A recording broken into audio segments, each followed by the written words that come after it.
bi joxe nañ ko dañ leen di bàyyi rek ngeen assister li nga xamante ne si moom mooy match bi nga opposé dëkkandoo de Louga et Marbat de Louga yéen a ngi gis li nga xamante ne si moom mooy coup d'envoi toujours waa Depro ngeen ciy àndal ma bàyyi leen rek ngeen seetaan li nga xamante ne si moom mooy première partie wu ASC Marbat et ASC dëkkandoo de Louga match de tension match de choc la ñu dem.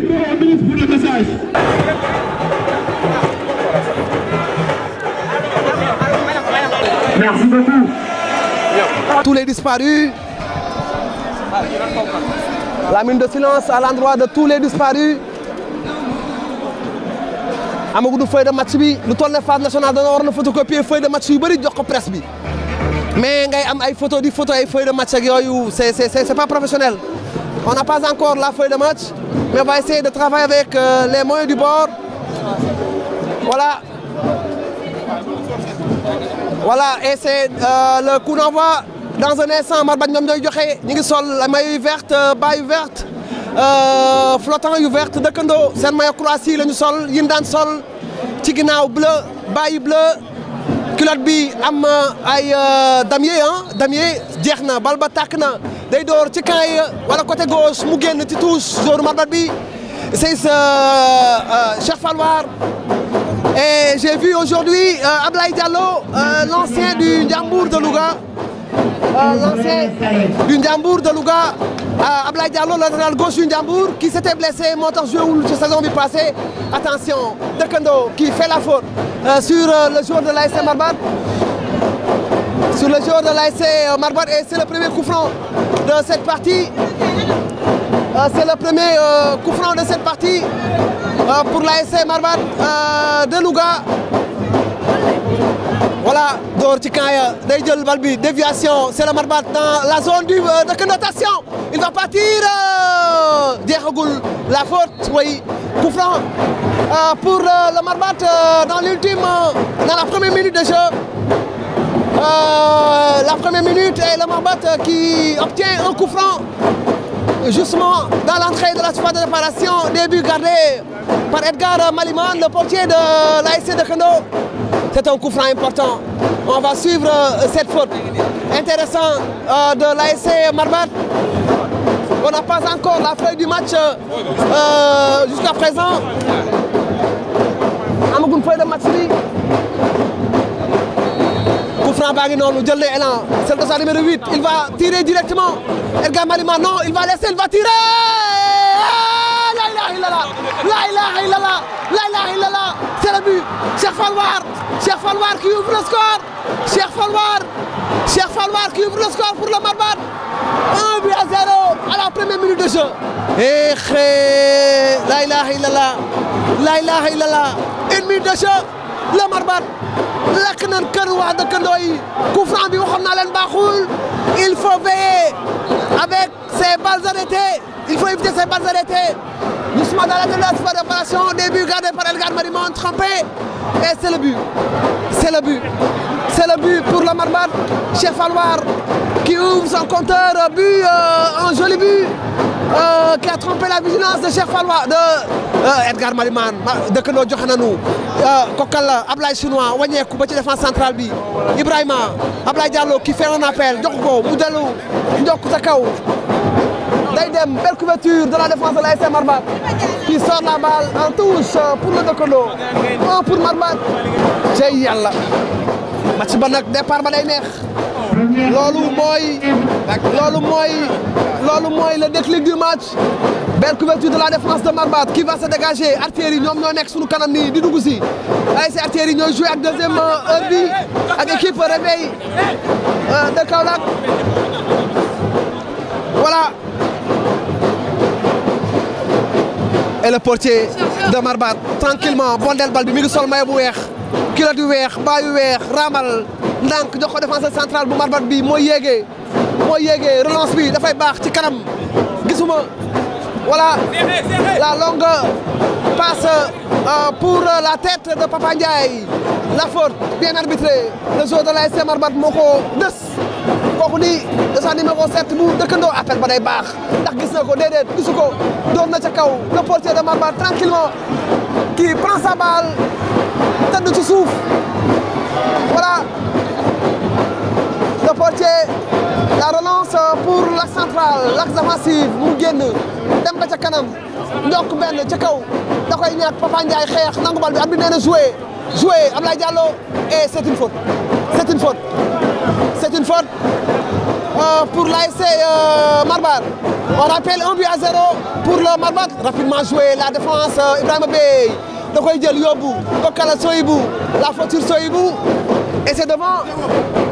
Réveil de Kaolack ngoog réveil de Kaolack ñëw nañu ñu ngi sol yu bleu ay loisir yu bleu ñoom ñooy joué ak artillerie en deuxième heure long dégagement de Ibrahima Diop la tête Kokala da koy jël baaxul Mohamed Ndiaye jug na est en train de penser à ses joueurs de leur replacer les joueurs de l'ASC Marbar da koy perdre tous la day baax ci moom Ablaye Diallo dem na Ablaye Diallo un ancien du Ndiambour de Louga qui n'a pas joué le championnat l'année passée parce que dafa amoon blessure et c'est sa première sortie Ablaye Diallo une bi day baax day rëdd déedéet bien marqué. Bon retour de la défense de l'ASC Marbar touche ba dafay gaaw mu dévier Ablaye Chinois dans la boîte kokan la Soyibou qui perd la balle ba léegi dëkkandoo ñoom moom bal bi le dëkkandoo qui a le cuir et la balle qui va sortir en touche au profit de l'équipe du Marbar qui mène on rappelle par 1-0 sur balle arrêtée coup franc de Cheikh Falwar à la première minute de jeu. Attention, c'est le Marbar qui va repartir la tête. Non, il va se dégager pour sortir la balle en touche. Pour l'ASC Marbar, un match en tout cas intense en ce moment. Pas de round d'observation. Les deux équipes ne se sont pas cherchées. Dogawar moo jug noonu sa technique gu Marbar bi Tuuti Sarr ak Sidi Dieng Dogawar voilà.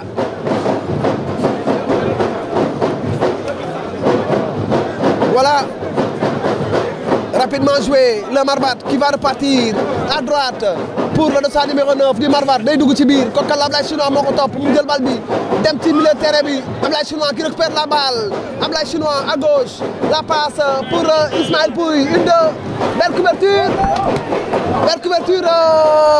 de la défense de l'ASC Marbar dégagement longue passe pour Soro Ablaye Diallo pour Ablaye Chinois day dugg ci biir attention Ablaye Chinois belle couverture escalier bi baax na bal bi day génn en corner une belle organisation défensive de l'ASC Marbar même s'il y a des assauts de l'équipe de Ndakando après leur but encaissé qui veulent pour coûte revenir au score mais il y a une belle défense de l'ASC Marbar qui est là corner ba Ablaye Diallo moo ko dóor ca kaw ñu mbëkk génne ko joueur Marbati deuxième ballon Papa Ndiaye gêné et qui obtient la faute bien arbitré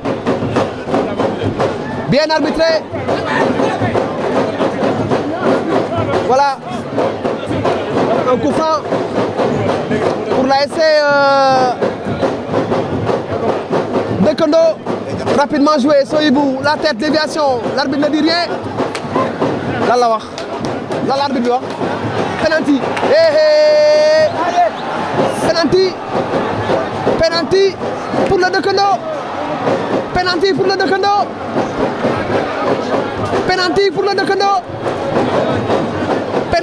Ndakando il s'est fait blesser dans la surface de réparation le joueur de l'ASC Ndakando ça peut woon na leen joueur baa nga tëdd ba léegi Tafa Diong voilà kenn gisul y a une mauvaise organisation aujourd'hui mauvaise organisation en tout cas les organisateurs sont en train de pêcher dans leurs organisations kenn du gis il y a des gens partout et la main courante est occupée on ne voit pas personne ne voit une manque d'organisation penalty la war wax arbitre bi penalty la wax on va suivre le penalty oui c'est dedans oui c'est dedans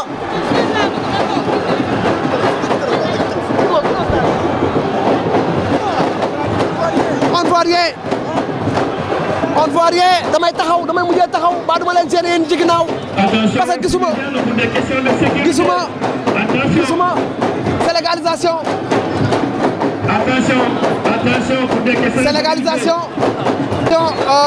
pour le Ndakando rapidement joxe nañ bal bi waa Marbar 10 minutes de jeu un but partout entre Ndakando et Marbar Dëkkandoo tout à l'heure sur penalty. Rapidement waa Marbat perte de balle pour Bey le capitaine le défenseur central baaxul El Hadj Ibrahima Diop alias Fonseca bien joué petit il va partir Fonseca la longue passe à droite bonne couverture de la défense qui fait la faute l'arbitre ne dit rien c'est toujours le Marbat qui a le cuir le Marbat qui va se dégager certainement non récupéré encore une fois par les joueurs de l'ASC Dëkkandoo ils vont jouer dans la zone de l'ASC Marbat à droite Amdi Ndiaye avec son pied droit qui va centrer le portier tranquillement le portier de l'ASC Marbat tranquillement pour son arrière défensif bu jël bal bi Mathieu alors le Marbat qui va dérouler qui cherche un partenaire la longue transversale à droite Ablaye Diallo expérimenté qui sort la balle en touche pour l'ASC Marbat dossard numéro 9 Marbat bi moo ko moom yor na balle bi jox na ko dossard numéro 12 ba mu téye ña ngi ko ëmb Papa Ndiaye ëmb na ko mu wàññeeku teewul il a le cuir et il obtient la faute devant 3 joueurs de l'ASC Dëkkandoo il parvient à se débarrasser de ses joueurs Tafa Diong pour obtenir une faute Cheikh Falwar devant la balle il a marqué le premier but de l'ASC Dëkkandoo Cheikh Falwar le capitaine de l'ASC Dëkkandoo kenn gisul une mauvaise organisation des phares nationales il va tirer directement pas de feuille de match les gens occupent la main courante il y a beaucoup de manquements aujourd'hui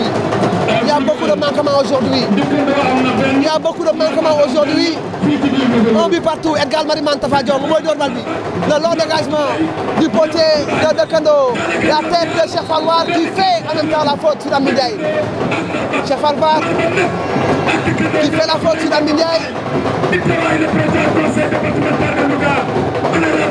la faute rapidement Ablaye Diallo la transversale on cherche un partenaire la tête de la défense de l'ASC Marbat deuxième ballon bi Dëkkandoo jël nañ ko ñu ngi ci ginnaaw Marbat attention la partie bokkan la jox na ko Ablaye Diallo wàññeeku attention tàggale na ko la tire aïe Ablaye Chinois en position illicite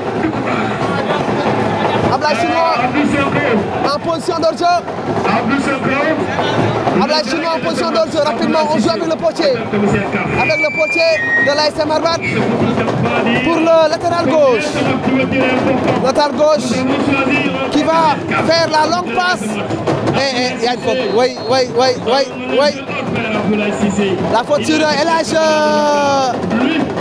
Ibrahima Diop El Hadj Ibrahima Diop pour Habib Bey Ablaye Diallo le capitaine de l'ASC Dëkkandoo Ablaye Diallo la passe pour Ablaye Chinois la balle ne sort pas Ablaye Chinois une belle protection de sa balle perd la balle Ablaye Diallo qui revient il n'y a pas de faute oui l'arbitre qui revient sur la faute l'arbitre Tafa Diong qui revient sur la faute pour dire qu'il y a bel et bien faute sur le joueur de l'ASC Marbat et c'est le latéral droit la longue passe pour l'avant-centre la tête Edgar Maliman ak benn loxo la ko jàppee te relançal Habib Diop Fonseca ci kaw attention Ismaël Pouy le Amdi Ndiaye qui récupère le coup deuxième ballon bokkan la Bey la passe en profondeur pour Ablaye Chinois le centre contré et c'est un corner pour l'ASC Dëkkandoo qui depuis le but égalisateur continue de presser les joueurs de l'ASC Marbat et que c'est le corner pour l'ASC Dëkkandoo. Dëkkandoo 1 Marbat 1 15e minute le centre le portier génn na ko góolu Marbat bi latéral gauche Marbat bi jël na balle bi attention il va se dégager la balle qui ne sort pas le Marbat toujours long dégagement la défense qui sort la balle pour qui Habib Habib Beye. Habib pour son portier, naturellement. Edgar Maliman qui a le cuir. Edgar Maliman, Nowor. Edgar. Nowor, patron, directeur, Achille. Voilà. Marbat toujours. Marbat, Cheikh Falloir. La passe, contrée. Habib Diop. Le dégagement. Balle bi dellu ba ci défense su Marbat bi. ñu téye jox latéral gauche mu jox ci ginnaaw gardien de but. Au même moment ki ka lay passe loolu wóorul waay bu jege ngay def waay. Dafa gaañu góolu Marbat bi dafa gaañu moo tax mu sànni bal bi dafa gaañu le portier du Marbat qui s'est blessé. Le portier du Marbat qui s'est blessé. Le portier du Marbat qui s'est blessé. Le portier du Marbat qui s'est blessé. 17 minutes. Un but partout entre le Dekendo et l'ASC Marbat. C'est l'occasion choisie pour les deux coachs. Voilà, de faire les dernières, en tout cas de donner les consignes. C'est vrai, Pape Samb qui est aujourd'hui entraîneur, Pape Samb du Ndiambour de Louga, qui est entraîneur aujourd'hui, qui est en train de donner des consignes au même moment. Toudi Sarr également, Dogo Sarr, Sidi Dieng, ñoom it ñu ngi joxe consignes à leurs joueurs au moment où l'on soigne le portier de l'ASC Marbat. Feuille de match amuñu ko amuñu feuille de match bu toll ne phase nationale dañoo war a jël feuille de match photocopier ko jox ko toute la presse comme ni match Ligue 1 di amee. waaw lii aussi vraiment doy na waar DJ actuellement liggéey bi dafa xaw a métti parce que amuñu feuille de match boo ko amul nag vraiment commentaire day métti donc li vraiment ñi ngi laaj le président de la commission des sportifs de l'ONCAV vraiment li aussi mu mën koo régler ndax mënoo ñëw di def ay direct te mënoo am feuille de match vraiment métti na trop moom moo frère DJ Dors. 20e minute, un but partout, toujours la partie interrompue. Un but partout, le Dekendo qui vient d'égaliser sur penalty, alors que dès la première minute de jeu, Cheikh Falloir a marqué le premier but de ces phases nationales. Cheikh Falloir sur un coup franc et a trompé la vigilance de Edgar Maliman, le portier de l'ASC Dekendo. Et justement, après 5 minutes de jeu, le Dekendo a eu un penalty et que je crois que c'est Ablaye Diallo qui a concrétisé ce penalty. Un but partout. Ba léegi góol baa ngi daanu ba léegi góolu Dekendo bi góolu Marbat bi mi ngi tëdd. Et justement le portier moo gaañu woon jugaat na aca tous sonu Ablaye Diallo jox na ko Nowor Soyibou Nowor bien joué Amdi Ndiaye contrôle Soyibou la belle passe pour Ablaye Chinois way coup franc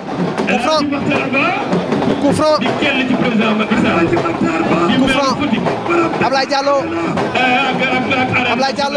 bien joué la transversale perdu de balle le Marbat oui qui obtient la faute en même temps. Il obtient la faute en même temps.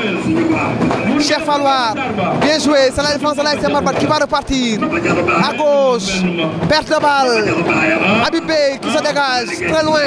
Balle bi dellu ba ci défense Marbat waa ji dugg mbëkk attention réer nañu léegi la faute de la défense du Marbat. Arbitre da nga juum de voilà arbitre bi nee na joueur Dekendo moo football bi.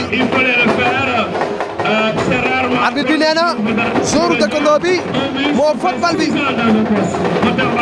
Teg na bal bi la défense de Dekendo de Marbat rapidement fa nga passe baaxul waay fa nga passe baaxul waay Amdi Ndiaye Abdou qui va partir la passe à droite il va mettre la souveraineté qui va tirer. Oh la belle prise du portier. La mauvaise passe de la défense de Marbat qui a fait que Amdi Ndiaye, en tout cas, s'est immiscé dans la surface de réparation pour faire la passe. Dégagement bas. Papa Ndiaye doit perdre la bataille aérienne. Le dégagement de Omar Diallo pour la défense de l'ASC Marbat. Attention, Marbat toujours, Papa Ndiaye, battu dans les airs, Habib Diop, bien joué Habib Bey, le dëkkandoo, qui a toujours le cuir, non dégagement, la défense de Marbat qui repousse par la tête, de waajal bal bi wàcce ko, nank, tenkam, jàppantati la ñuy doxee, Habib Diop, récupération de la balle, attention, le dëkkandoo qui joue avec 3 défenseurs aujourd'hui, 3 défenseurs ou bien 4, je ne vois pas Omar Diallo qui joue un peu, attention la passe, à droite, le centre, non, il fait faire garder la balle, jeexagul, joué, aïe aïe